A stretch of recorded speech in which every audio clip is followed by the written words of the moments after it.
எல்லாரும் நம்ம உறுப்புகளில் மிக முக்கியமான உறுப்புன்னு எதை நினைப்பீங்க? ஹார்ட். சில பேர் நினைப்பாங்க பிரெயின், லங்ஸ், அப்படிதான் நினைச்சிட்டு இருக்கோம். உலகத்தில் புதுசாக ஒரு ஐடியா இப்போ வந்திருக்கு.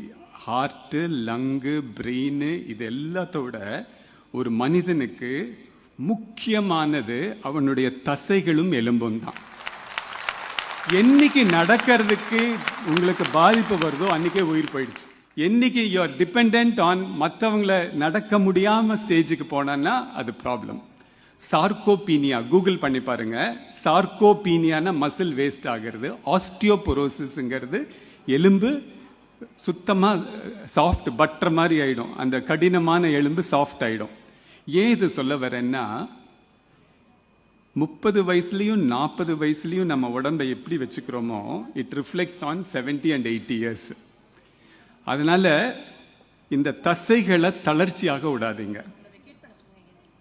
அப்புறம் எலும்பு சக்தி வாய்ந்த இருக்கணும்னா சன்லைட் வேணும்.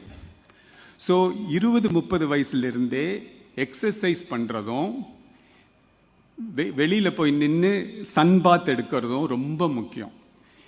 சார்கோபீனியாவும் ஆஸ்டியோபோரோசிஸும் இல்லைன்னா உங்களுடைய ஹார்ட்டு, லங்கு எல்லாமே சிறப்பாக வேலை செய்யும்.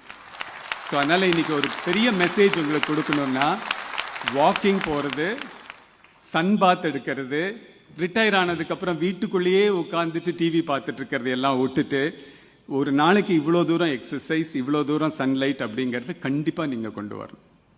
கொண்டு வந்தானே இந்த ஹார்ட், லங்கு ப்ராப்ளம் எல்லாமே போயிடும். கடைசி நாள் மட்டும் நடந்து சாகணுங்கிற மன உறுதியோடு நீங்கள் இருந்தீங்கன்னா ஹார்ட், லங்கு எப்போவுமே இளமையாக இருக்கும்.